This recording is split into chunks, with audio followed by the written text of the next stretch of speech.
What's up, folks? Welcome back to the Whoop podcast, where we are on a mission to unlock human performance. I'm your host, Will Ahmed, founder and CEO of Whoop. Got a great episode this week. Whoop VP of Performance Science and Principal Scientist Kristen Holmes is joined by author and endurance coach Paul Laursen. Paul is the co-founder and CEO of HIIT Science, the co-founder and head of product for Athletica, and co-host of the Training Science podcast. Not only has he published over 150 scientific manuscripts and had his work cited more than 15,000 times, but he's also completed in 17 Ironman triathlons. He's a guy who practices what he preaches. Kristen and Paul discuss Paul's transition from competing in triathlons to becoming a premier performance coach, the different cardio zones, give an in-depth look into each zone and what methods to train in them. So those of you looking at your activity details after a workout, you can see the different zones. The emergence of zone 2 cardio training. This is where you can burn the most fat and see significant weight loss. How to stay balanced with your training, and how you can use technology to monitor your VO2 max when training. If you're looking to try Whoop, we're offering 30-day free trials of the platform. This is pretty innovative. You can literally go to whoop.com and sign up and get a free Whoop in the mail. It's 30 days to figure out whether you want to become a Whoop member. If you have a question you want to see answered on the podcast, email us, podcast@whoop.com, call us 508-443-4952. Without further ado, here are Kristen Holmes and Paul Laursen. In addition to being a world-renowned specialist in endurance training, high-intensity interval training, nutrition, heart rate variability, thermophysiology, health, and artificial intelligence, Paul is also an Ironman competitor, so he has truly lived the applied side of things. Today, we are going to leverage Paul's deep experience and expertise in training himself and his athletes to help us understand the cardiometabolic benefits of Zone 2, as well as the very practical ways to train in this aerobic threshold. Paul, a big Whoop welcome. Kristen, thanks so much for having me on. It's an honor to be here. We're thrilled. My team follows your work and is just a huge fan. So we're so pumped to be able to have this conversation and just be able to kind of go deep on just all things Training Zone, really. So I'd love to start, you've had this just insane career as an athlete and an academic, and, what was kind of the inspiration behind the passion and just kind of, teaching and researching, cardio zone training specifically, but, whatever direction you want to take that. Yeah, I think that's so important, right? Like, and kind of for me, it starts with the whole Simon Sinek, start with the why. My why kind of happened to me when I was maybe in my early 20s, struggling to become a triathlete, an Olympic triathlete, and I didn't make it ultimately. I beat my head against the wall for maybe good 8 years trying to become professional, and I didn't. But that was a real good thing, because that anger or frustration with not being able to reach the top, I reached a good level but not the top, and then that got me into studying the sports sciences, and I did that in Vancouver, UBC, and then I got a scholarship to where you're at the University. Yeah, and and I did my PhD down there, and amazing, and again just kind of kept the whole journey going down there, with trying to understand training and the whole process of training. And maybe, again, so fast forward 20 years down under, 10 years in Australia, 10 years in New Zealand, worked with their Olympic program. But all the while, I'm always still, just fascinated with training. And I always did what some of my supervisors told me not to do. And that's not, they told me to specialize in an area and just become an expert in one area. I couldn't do it. And I came, like you gave the intro and stuff. And I just kind of, whatever I was interested in, I just couldn't help but just try to dive into that area. So that, I guess, explains my history and my why. And I'm just super passionate about trying to understand how to help athletes now. Not as much myself, but just try to help athletes get the most bang for buck out of their training and reach their maximum potential. Kind of what you guys profess at Whoop. Yeah, I love that. Yeah, and I think folks are busy, right? And I think that what we could do as scientists is really help folks understand how to apply their effort. How much time do we need to spend in zone 2, for example, or zone 5, and how much time do we need to spend strength training? And what are the things that we need to actually be doing in terms of dose and frequency and all that? But what does that structure actually look like? I think is I don't know that it's confusing, but I think there are a lot of different ideas out there on what you can do, and I think pulling that together for folks so they understand how to apply their effort, I think is really important, and reducing a lot of the noise that exists out there. So people kind of understand what is the path to if we want to maximize the interplay between our nervous system and cardiovascular system, what does that actually look like from a training perspective? And maybe we can kind of just start there really broadly. How do you think about the relationship between the cardiovascular system and the nervous system as it relates to programming? Yeah, well, I'm a big professor. I mean, where you sort of started out is excellent. I like it because first and foremost, there's a big, I guess, term or concept that it's context before content. So before we go and put any pen to paper on anything, we have to really appreciate the context of the individual. So whoever you are listening, you've got your own certain context. But one of the fundamental tenets that we can consider, and again in the context of this conversation, is the whole concept around the strength of the fat burning system.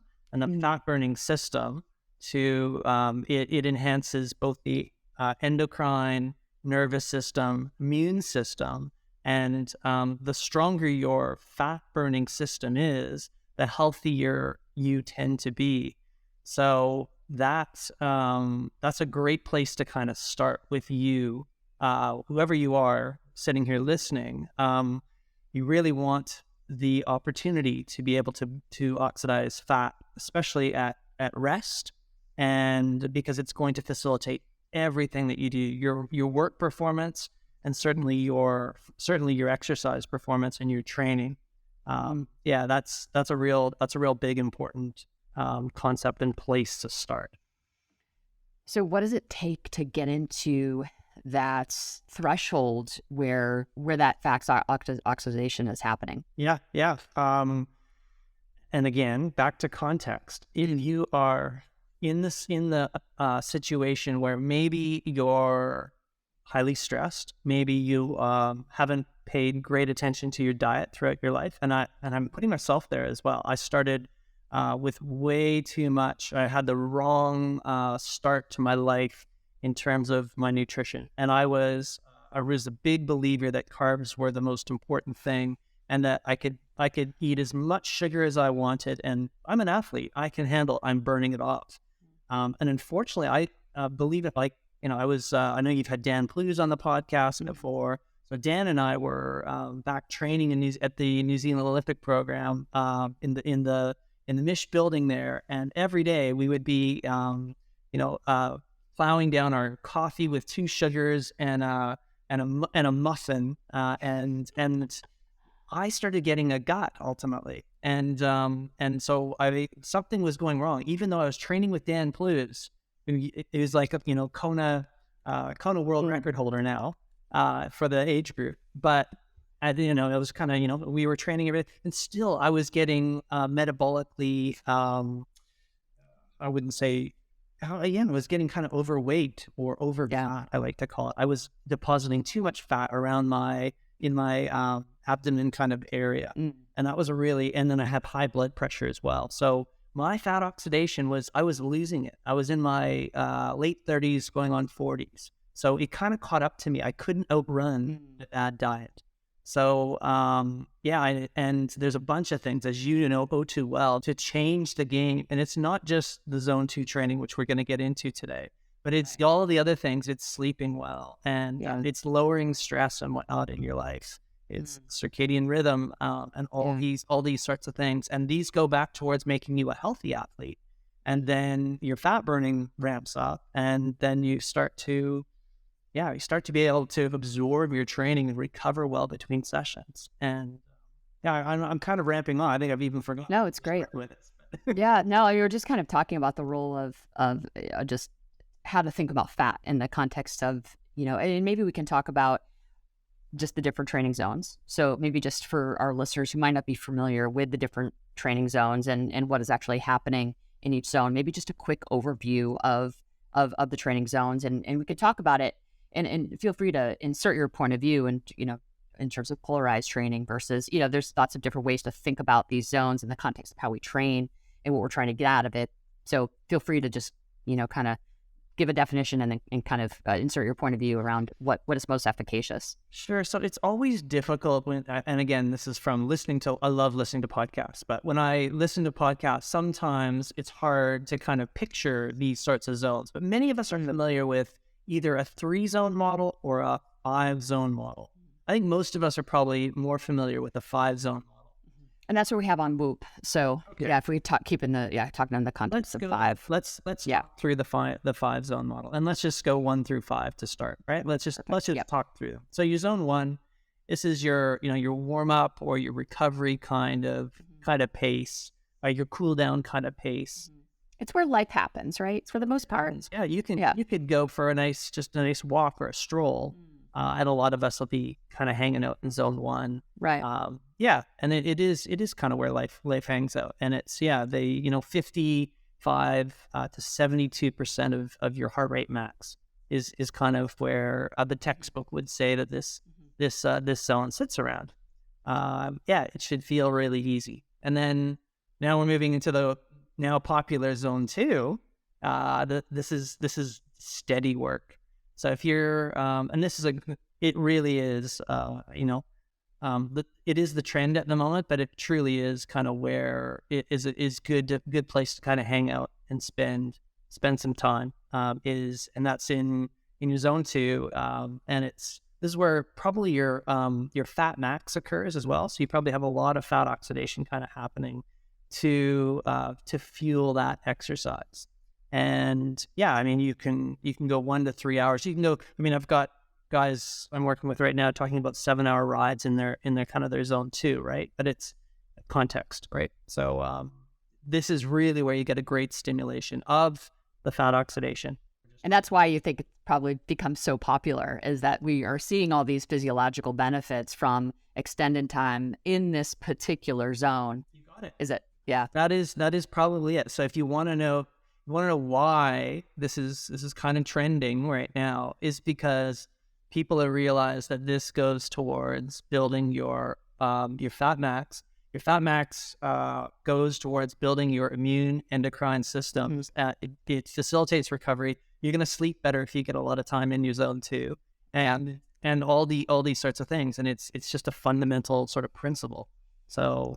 Yeah. And I said it. We, as you know, we have access to a lot of data, and as a result, we do a lot of research with those data. But really, just because NO1, and definitely a lot of my friends who are doing a lot of this kind of very intentional zone training, see that when they do engage in a zone 2 effort, their next day recovery is almost always. We always see kind of a rise in parasympathetic. There seems to be a very clear parasympathetic effect after zone 2. Of course, when you're still getting, you got to get your sleep, and you can't, can't drink alcohol, and you got to be eating properly. But when all those kind of confounders are pushed away, we see that zone 2 really seems to have some sort of positive impact on the nervous system. Yes, the research is quite clear on that. And it's great that the world is recognizing that. And of course, the other thing that really goes into doing that too is the nutrition standpoint too, right? So back to my example about with Dan and I having all the sugars in our coffee and drinking Coca-Cola and all that stuff. That's a big one that also, I was probably even a bigger one. That's the best place to start. Pull the sugar out of your diet, increase it, and your zone 2 work will actually even feel easier as well too. You'll be able to go longer without needing those sugar cravings will subside. Right. So kind of keeping blood sugar as stable as you can, as often as you can, you're going to get more out of that zone 2 work. You will. Yeah. Because fat oxidation will ramp up, and it'll support everything you do. You'd be more stable in your energy, more stable in your mood, more stable with your emotions. Yeah. Perfect. All right. The middle child. Yeah, the middle child. And the middle child gets us in trouble often because it's very difficult to detect when you go into the middle child zone 3. Sometimes they call it no man's land. But it's also there is effective work that can be done in this as an athlete.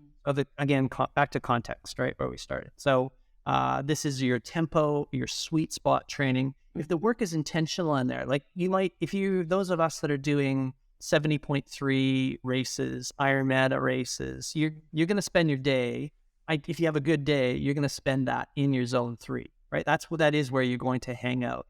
So if you are training to race in that sport, you do need to spend some time in that zone, but it's specific time. What the problem is that for many of us, and when you start out, is it's really, without monitoring, it's really hard to feel when you move from zone 2 to zone 3 into that no man's land. Right. This is where the process of wearing a heart rate monitor and knowing where that heart rate sits is very, very powerful, because you can put a clamp on when you cross over that one. And your lactate level needs to be below 2 millimole? About 2, exactly. It's kind of about that spot. It's individual, but it's like it is the lactate threshold, or the first ventilatory threshold.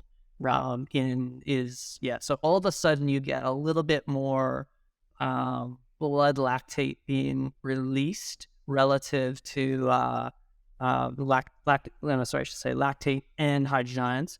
They get released relative to what is being, I guess, removed, and then all of a sudden your breath picks up a little bit more. So we can detect this either by a blood lactate marker, or we can detect this if in the lab, if you're wearing a ventilation kind of monitor, the VO2 max type cards. Yeah.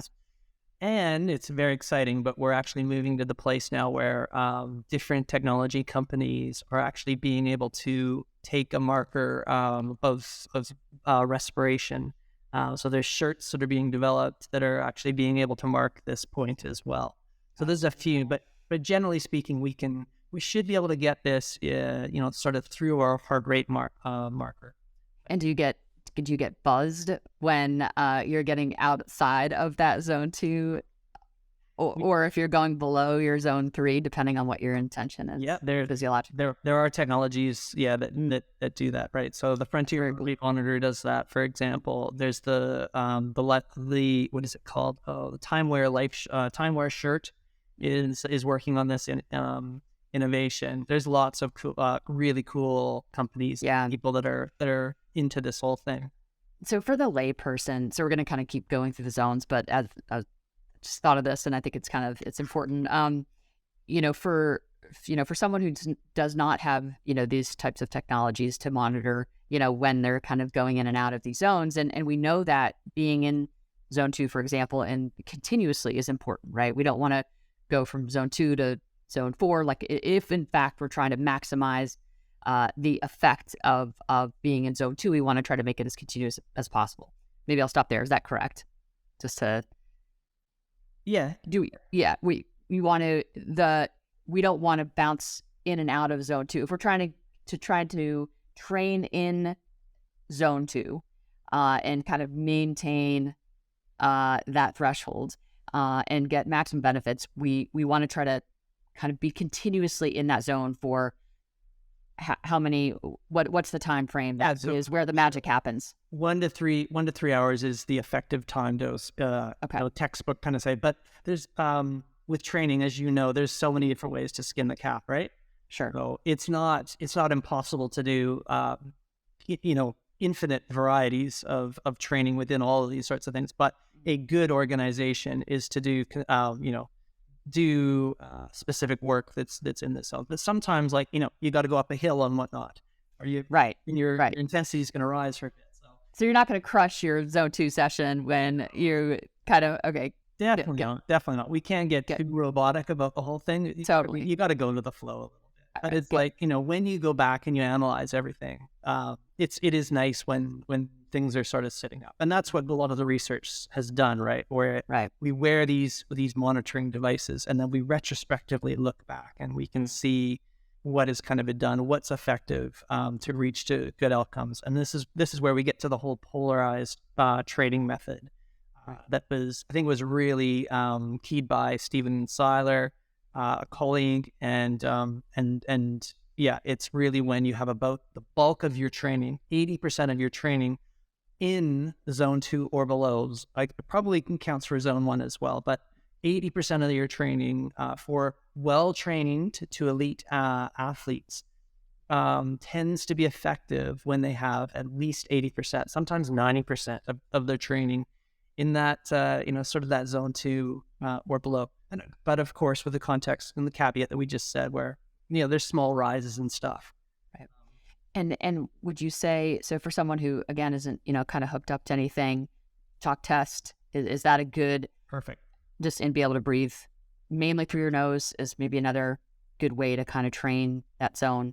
Brilliant. No, you hit it. Those are the two practical ones. So if you can talk to your mate when you're off on a run or whatever, then you're probably, and it's comfortable. You're probably hanging out in your zone 2.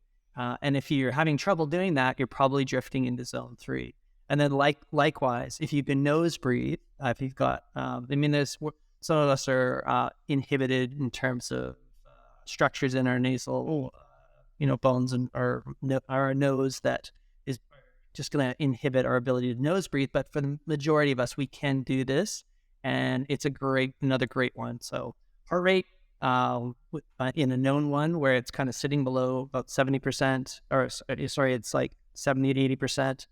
And then nose breathing and talk test. Those are the key markers and tools you can use. Perfect. And features of zone 4. Zone 4. Okay, so now we're talking threshold. All right, we're talking. A lot of people will know like FTP in the cycling context, your functional threshold power. We're talking about like a time trial pace. We're talking about something like a 10K, your 10K race pace. These are the types of areas where we're talking. This is actually the point also above, zone 4 and above, where where high intensity interval training actually starts to take place. You're starting to recruit more of your fast twitch muscle fibers. Conversely, we had the bulk of our muscle fibers being sort of the slow twitch muscle fibers below that. But now we're really digging into our larger motor units above this zone 4. So this is your lactate threshold, 4 millimoles. You used 2 before, so now we're at 4 millimoles. You're at this balance point, and between lactate production and lactate removal. And it's not, and above zone 4, it's not sustainable. We go through this thing called the VO2 slow component, where eventually, if you hang out here, heart rate is now going to keep rising all the way to the top. If we hang out there above that too much, below that we can kind of maintain for about 30 to 60 minutes. They call it your critical power or your critical speed. But that's our zone 4. Benchmark there. And zone 5. And zone 5 is... It's hard to get into zone 5. Yeah. And zone 5 is another very effective intensity, and that's your VO2 max pace. And like this is 94 to 100% of your heart rate max. This is right at the top, and it's if anyone has done so-called VO2 max intervals, your breathing rate could be they hurt. They hurt. I know. I try to do one every 10 to 2 weeks. Just perfect. Yeah. And that's great. And it's great to get, if you can, it's great to get a good dose of this in your training, the right amount, right? Not all of it. We got to be careful with that. No pain, no gain philosophy, and the too much CrossFit is gonna be hurting someone. But a small amount every so often, that 10%, 10 or 20% of your training is very healthy. That's really great to, it's a solid stim. So. So let's say you have, so as a coach and an expert in kind of all things training, you have a client come in and they want to maximize health and longevity. And they're relatively new, done some lifting, and have done some cardio, done some high intensity, and you need to kind of put together this optimal weekly program for this individual. How would you recommend they toggle between these different zones, and kind of talk, kind of dosage and frequency, and what would that like beautiful program to maximize longevity and this interplay between the nervous system and the cardiovascular system look like? Yeah. Well, first thing I would do is I would really try to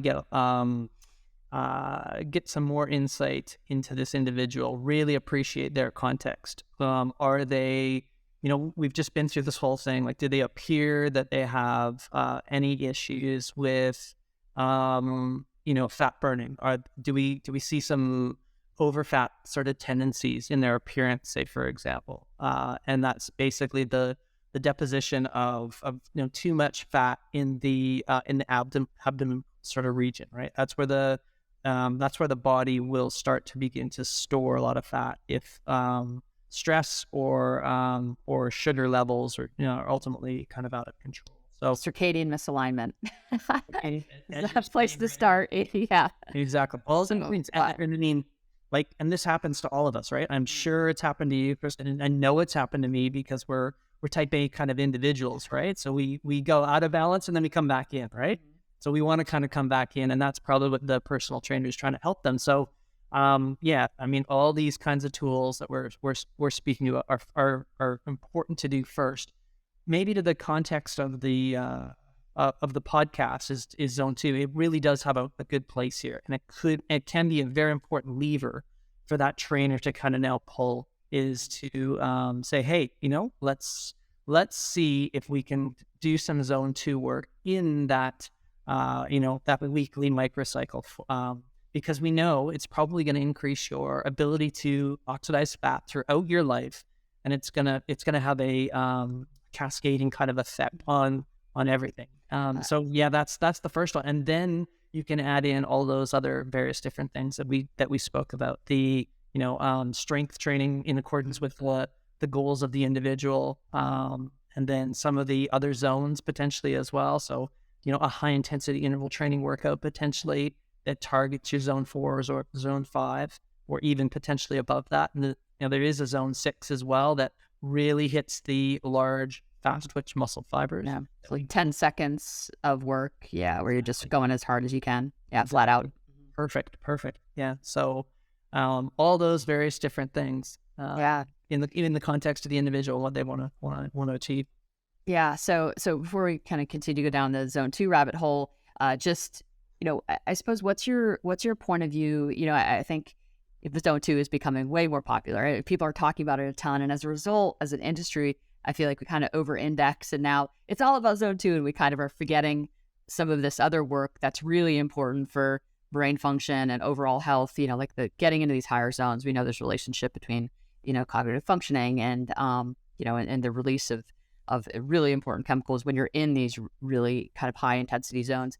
What would be just your kind of your PSA, to folks in terms of stay balanced in terms of training, and then maybe just what does if we're to think about, for a beginner, intermediate, advanced, how much time are we spending in these different zones, and kind of throw in the time with weights as well. So again, just kind of looking at it from a weekly block perspective. It's, it's such a tough question for me to kind of go and answer, because, and I'm sorry to keep going back to this, it really depends on the context of that. And yeah, if I've got 5 hours or maybe, 2 hours of training. Yeah. Maybe think about it as a beginner. What's the minimum viable for a beginner? As intermediate, minimum viable, advanced, minimum viable. Yeah. Again, I'd say whatever you can do. Like it's just, you have to walk before you can run, you know what I mean? And you have to do some push-ups before you should be doing bench press and all these sorts of things. So, but it's like whenever level that you're at, start adding on a little bit more. If you're a listener right now, so what are you at? Where have you been before? I would ask you to reflect on that. Is there room for you to do more, or be a better self, be your better self relative to where maybe you've been before, or to where you can dream and you want to be? Because I never want to go and do too much too soon. I never want to go and like over. You don't want to do too much too soon, right? That's going to mess you bad. Yeah, for sure. And maybe we can think about it. It's just principally like, you can't do too much zone 2, I don't think. From what I've seen in the literature, like you can't really overdo it unless you're, just starting out and, don't have a fitness base. And I think you need to probably think about it in the context of back to kind of the original kind of thread, in terms of you want to be able to do other exercises as well and other types of training in addition to zone 2. So the extent to which if you're doing so much zone 2 that you're excluding other types of training, then that's a good indicator that, hey, I need to back off a little bit of my zone 2. But for beginners, aiming for maybe roughly 2 hours a week in that zone 2, intermediate 3 to 4, and advanced is kind of different because those folks probably have performance goals and coaches and, but some sort of framework like that could be good potentially. Yeah, I want to reflect on a paper that Stephen Seiler did, and this really started. It's such a fundamental one actually, and it really relates highly to the Whoop product as well. So it was titled "Autonomic Recovery After Exercise in Trained Athletes: Intensity and Duration Effects," and it was a 2007 paper. And it really, I mean, if you go back to the Dan Plews podcast that you did. It's this really kind of leveraged a lot of the work that Dan and I did in the whole HRV kind of area. And the reason why this paper is so important is because what Stephen and his colleagues did was they took basically groups of elite runners, really high VO2 max is 72 mils per kg. And they also took like sort of still weekend warriors, well trained, 60 mils per kg, kind of on the VO2 max. And he got them to do basically 4 different exercises. He got them to do an hour at zone 2 or below. He got them to do 2 hours of zone 2 or below. He got them to do the mid-zone training that we spoke about, the no man's land training, and he got them to do HIIT training as well. So 4 different sort of sessions. What did he find? Well, he found that in the low intensity and like either the 1 hour or 2 hours below zone 2, it didn't matter. So the HRV, it was kind of it wasn't sort of affected when they were well trained. So to your point, you can't get it. You said you can't get enough. You really can't overdo the zone 2. Well, you're kind of right. At least, there'll be some sort of level. It weren't quite like the more well-trained they were. So the group of well-trained individuals, they had the better HRV kind of response compared to the lesser, the weekend warrior kind of 60 mils per kg folks. But yeah, the elite guys could get away with as much zone 2 training as they want. And again, this goes back to me and Dan. We might be prescribing for our elite triathletes. We might be prescribing 6 or even up to 8 hours of zone 2 on a given session. So yeah, like that's. But no, I'm kind of dodging the question, and I should know. So I should finish this paper. When they went in the mid zone, HRV was basically bad. It didn't matter if they were elite. Or well trained, it was still sort of kind of bad, and it was no different than when they did HIIT. So again, this kind of goes back to the whole importance of the zone 2 cutoff or the threshold, wherever sort of that may lie. Your first ventilatory threshold, your lactate threshold, that is the cutoff. So you can kind of get away with doing as much as you want down there, within limits, I guess, but it's a great place to kind of hang out. So you could do, back to your initial question, depending on where you are, if you're just starting out, you could get away with 1 to 2 hours in there. Yeah, at Whoop, we're coaching actively on our platform. And, when I think about recovery specifically and, what are the behaviors that really move the needle with recovery? I mean, I throw zone 2 in there, in the same way that someone wants to make sure they hydrate and do mobility and keep their glucose levels stable. I think there's all these kind of recovery, express gratitude and, do breathing, cold therapy, sauna, these are all kind of recovery modalities that, really do put very minimal stress on the body. In fact, I think enhance our ability to repeat effort and recover. And so I kind of throw zone 2 in the bucket with those other modalities. Would you say that that's, is that fair? Or? It is. Yeah. It is, because in all of those things that you put forth, you're reducing the stress in the body. You're lowering, let's call it, just the fight or flight sort of response. And we know with that, we get a large surge in cortisol. What's cortisol? The glucocorticoid. What's the word gluco mean? Glucose, lots of sugar, right? So it's the same. And so the less glucocorticoids, the less cortisol that you have, the less glucose that's going to be in your system. And it's the same thing with the zone 2. It's like more fat oxidation you're kind of stimulating. So with whether it's, yoga, cold water immersion, sleep, better circadian rhythms, zone 2, you put it in that bucket. Absolutely, Kristen. Yeah, cool. Yeah. So I want to talk about women for a second because, I think depending where you are in your kind of the spectrum of reproductive journey, you have, kind of different responses to training. And again, if I kind of put zone 2, I don't even put it in the training bucket. Again, I put it in the recovery bucket, but I kind of worry, again, as an industry where I think for women who are in perimenopause, menopause, again, kind of that over-index to just, it's all about strength and high intensity. And now we're actually, I think in that ecosystem, they're like, no cardio, no long, slow runs, like get that out. What would be, you might not have an answer to this, but, my instinct is that zone 2 is still going to be very, very helpful for a woman who is in perimenopause and a menopause. And that should still be built into the program, given that everything that we understand in terms of the parasympathetic effect and, and just the benefits of just spending extended time in this zone. What would be your take on that? Well, I'd say it's more important even than the high intensity stuff that you get the zone 2 training in that, because you're ramping up the fat metabolism. This is going to kick back to your HPA axis, hypothalamic pituitary adrenal axis. This is going to kick back into the hypothalamic gonadal adrenal axis, right? So that one's all linked as well too. And a lot of what we're seeing is a return of that menstrual cycle with more zone 2 training. We're seeing a return of health with that zone 2 training. So it's the suggestion that better fat metabolism is kicking back to all those different systems.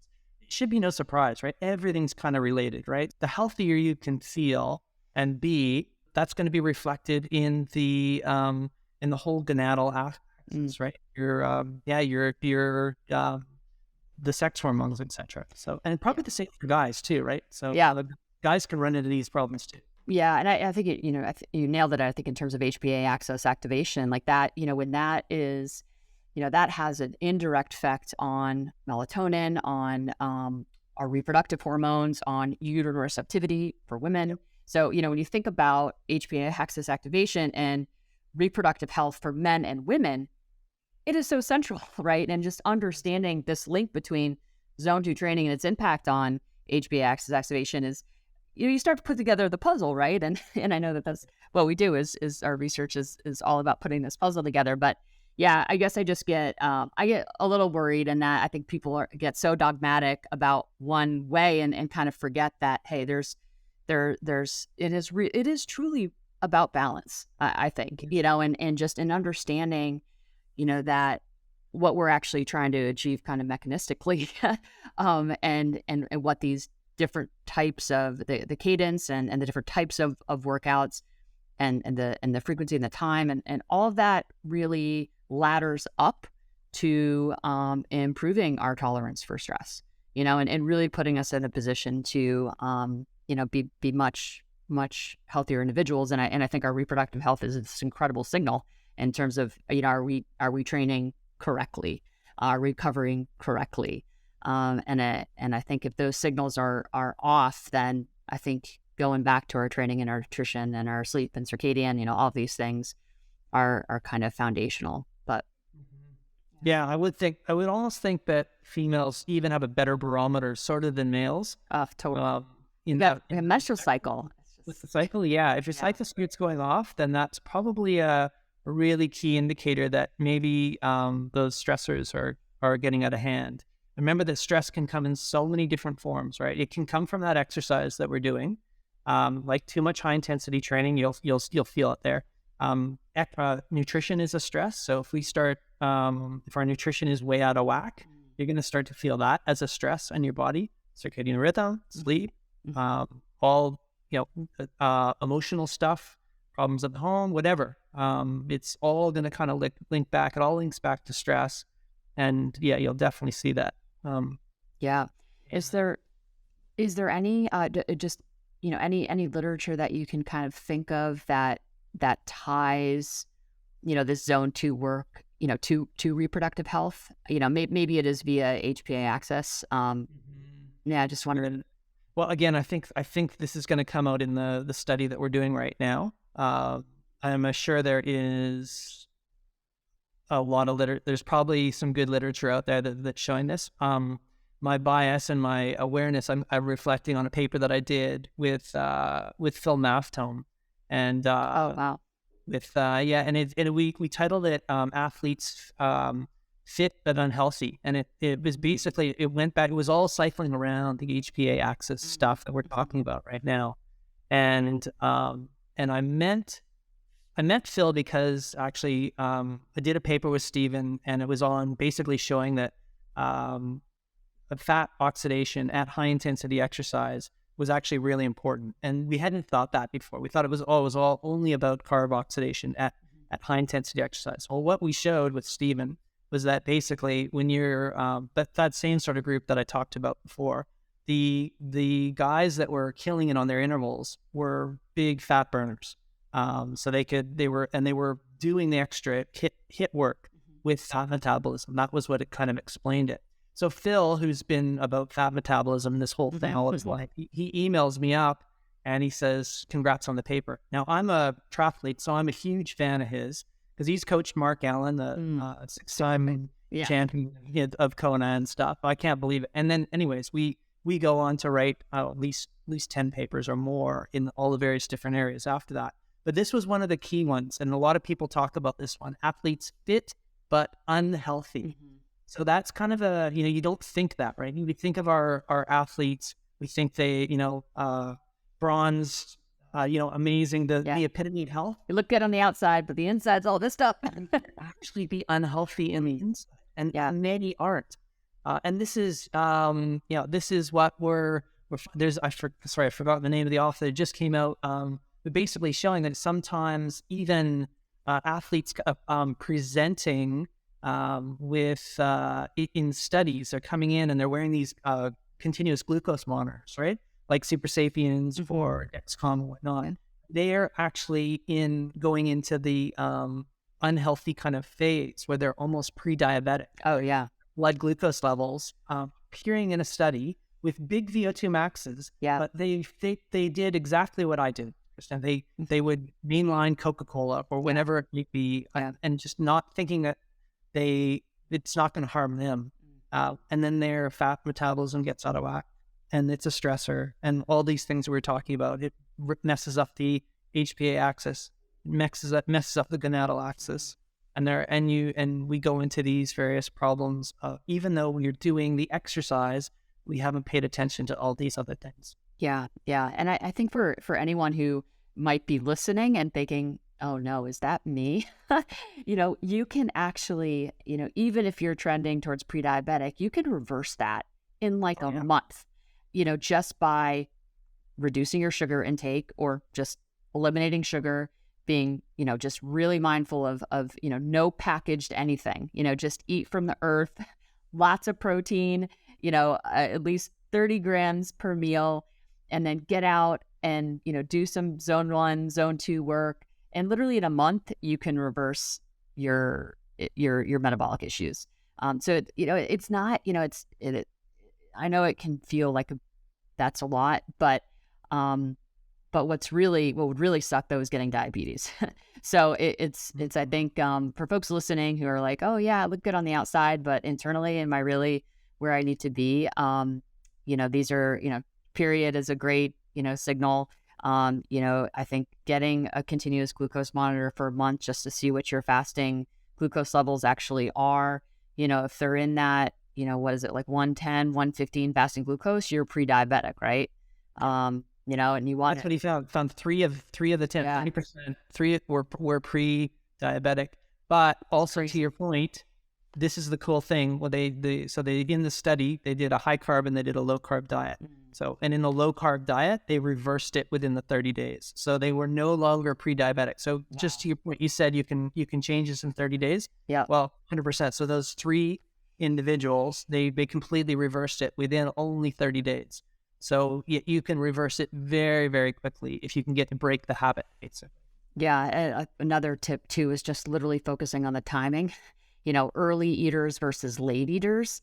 Early eaters do way, way better in terms of metabolic health than late eaters. So really try to bias your calories, earlier in the day, and try to stop eating once the sun goes down. You want a 10-hour to 12-hour window at the very most. That will also really help, increase your blood sugar tolerance, reduce cortisol, and just get you aligned, from a circadian perspective. But there's some really, really good research on early and late eaters and kind of how that impacts metabolism and kind of weight, and just, again, that concept of internal fitness. But yeah, that's, I think, a really powerful lever as well. You mentioned just the different mediums of just bike, running, rower, swimming. In terms of zone 2, is there one that is better than the other, or are they all created equal? What would be your take on that? I think they're all pretty fairly equal in terms of, if you isolate any sort of given sport. But I was speaking about this with Baz Van Huren as well. He's an elite runner in the Netherlands. So I've got a podcast as well, and he was chatting to him on it, and he also leverages, for him, like, so he's one of the top runners in the world, and he actually leverages cycling as a training. You wouldn't necessarily think of that, right? But he actually gets more of his zone 2 training in from cycling. So he does zone 2 sessions around. He's doing, 100 kilometer, 160 kilometer weeks, 100 mile weeks, right? So, so he's doing, and he's, in order to facilitate that whole fat oxidation stuff that we've spoken about in the podcast, he is leveraging that through his cycle training. And the reason why he's moving that out, as you can imagine, the neuromuscular stress and strain on the tendons and ligaments and muscle features now is reduced using the concentric cycling as opposed to just plugging out more miles. So I would say, again, back to the context, context matters, but you can leverage zone 2 training in a variety of different ways. I also think about a triathlete I used to train. She was having issues in her lower limbs. I received the athlete, and she was kind of overtrained and overcooked. And she went and still kept doing her swim training as a triathlete, and then she only just did cycle training. Well, that formula of kind of balancing the whole thing, she was so powerful, and she won numerous championships. But she was kind of leveraging zone 2 training in the swimming to facilitate the whole system, and allowed her to become one of the world's best cyclists. Wow, so it's a cool story. So It is, yeah. Like the whole triathlon kind of concept has been really useful for me in terms of understanding the fact that you can move these things around through zone 2 training. What would you, so with your athletes, and just with just anyone, it doesn't need to be professional athletes, just layperson, just trying to live long. There's obviously an association between longevity and VO2 max. In theory, we want to try to have the best VO2 max possible. Well, can you train for improvements in VO2 max, and how does zone 2 play a role in that? Mm-hmm. Well, I think, and again, this goes, I touched on this one with that study that Phil Maftone reached out to me on. That's the one I did with Steven Seiler, Ken Havlad. We'll link to all of these as well in the show notes. Sure. So it basically it showed that the higher your fat oxidation levels were, the more that actually facilitated high intensity interval training. So these guys are doing VO2 max intervals, and fat oxidation was making up the balance of the energy that was being put into those efforts when we compared that to a recreationally trained group. So we had two groups: elite guys, weekend warriors. Elite guys were doing more work. They had the exact same response in terms of their rating perceived exertion, the amount of carbohydrates oxidized. What was different, the gap, was the fat. So back to zone 2, the zone 2 training links back and allows you to do better high intensity interval training. Because we're more effective at oxidizing fat. Yeah, you're getting more ATP through the fat stores, and you're recovering better between the two as well. So this is why everyone's figured it out now, right? Because I've heard is that zone 2 training is trending. It's trending because people are getting results with it, and they're recognizing the importance of that fat oxidation. Love it. Yeah. Paul, with the athletes that you train, I'd love to hear how you talk about sleep with those athletes. Yeah, it's one of the key fundamentals or tenets of the whole performance process. And it's one of those things that it just needs to be prioritized, right?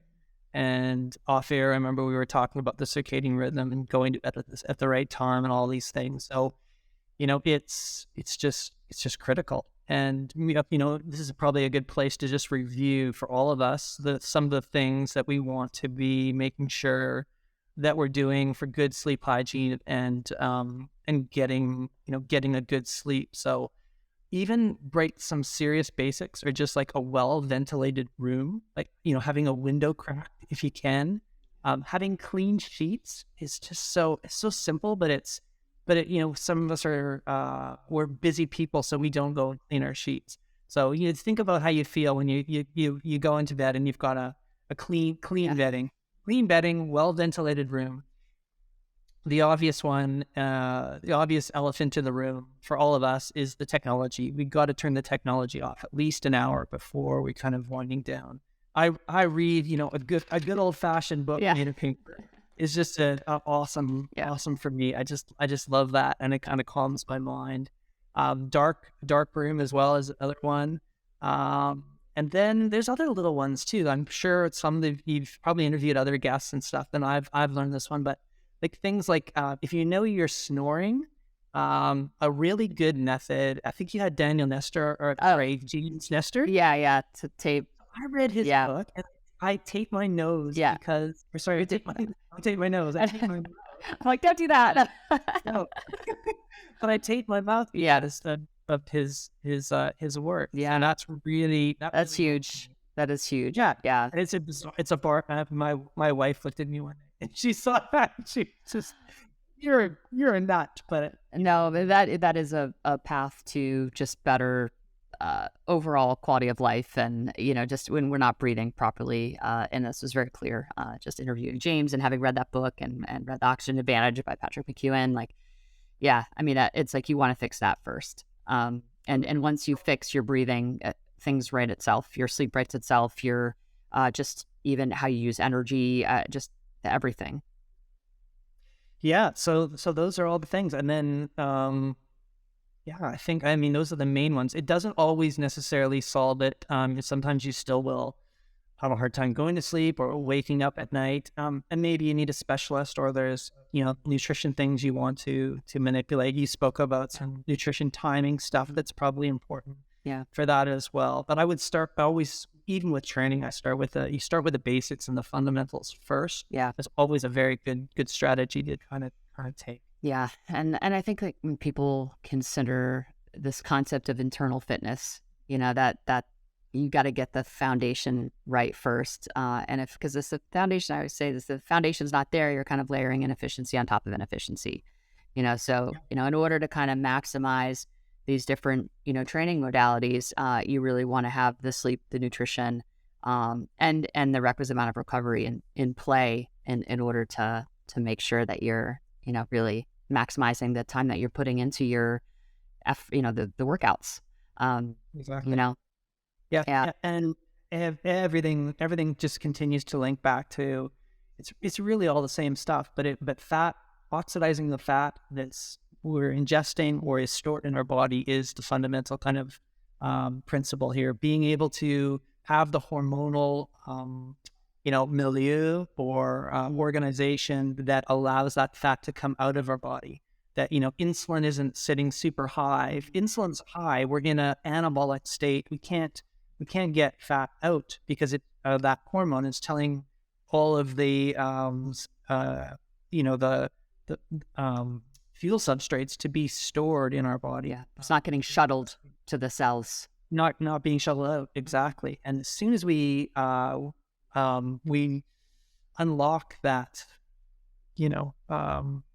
that pattern and that of those, and often it is the carbs, the stress, the zone 2.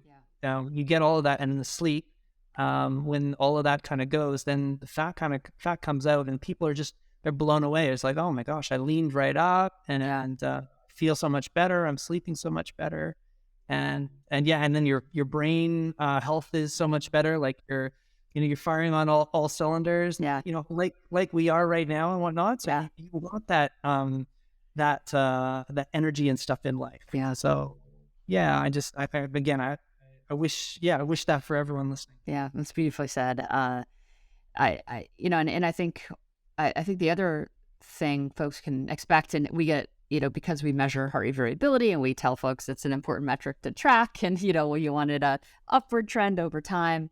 I think all the things that you just mentioned are the things that move around our heart's responsiveness to our autonomic nervous system, which is expressed, as an HRV.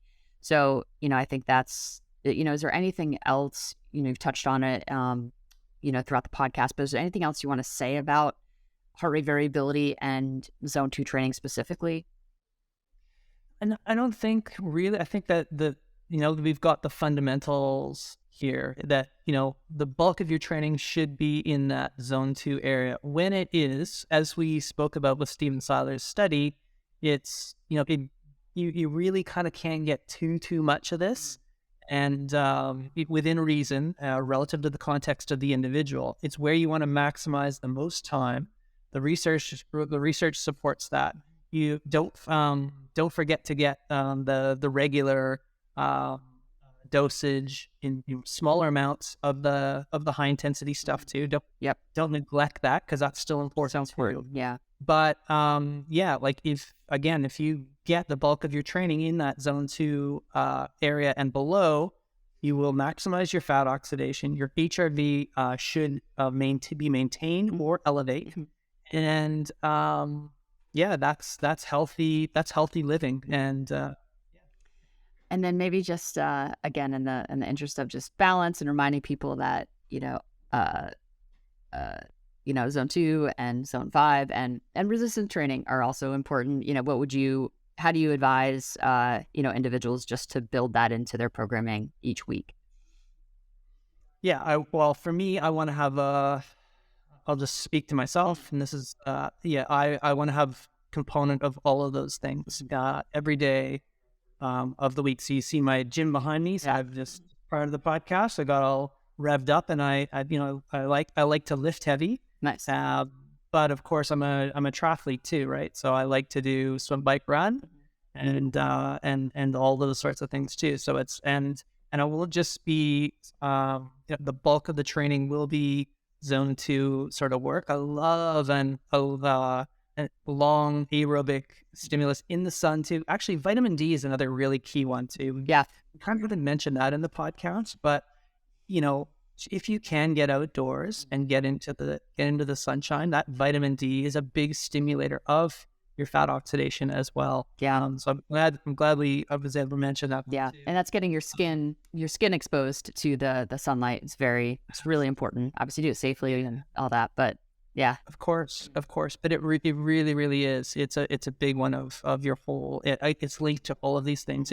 It's actually not just a vitamin, it's actually a hormone. So it's kind of cool that way. So get your vitamin D dose is super important. But yeah, so outdoor zone 2 stuff, in the forest even as well is great if you can, if you can get out of the city. And then a good stimulus of HIIT training in there as well. And maybe that we can do another podcast on HIIT one day as well. Yeah, I would love that.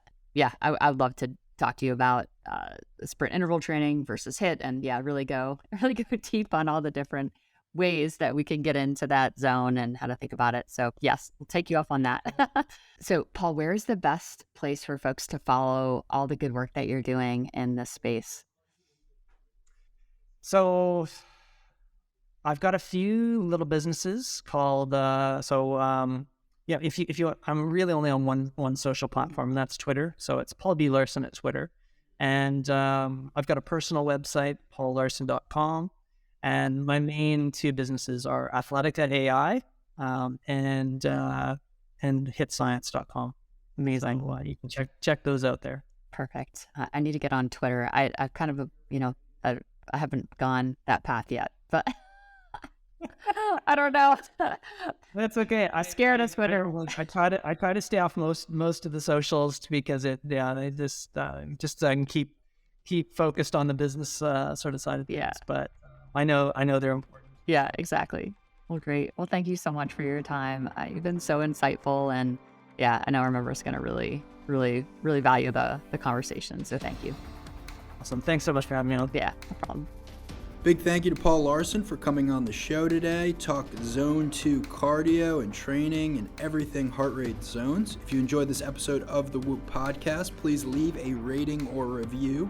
Check us out on social at Whoop, at Will Ahmed. Have a question you want to see answered on the podcast? Email us, podcast@whoop.com. Call us, 508-443-4952. Don't forget, you can sign up for Whoop with literally a free trial.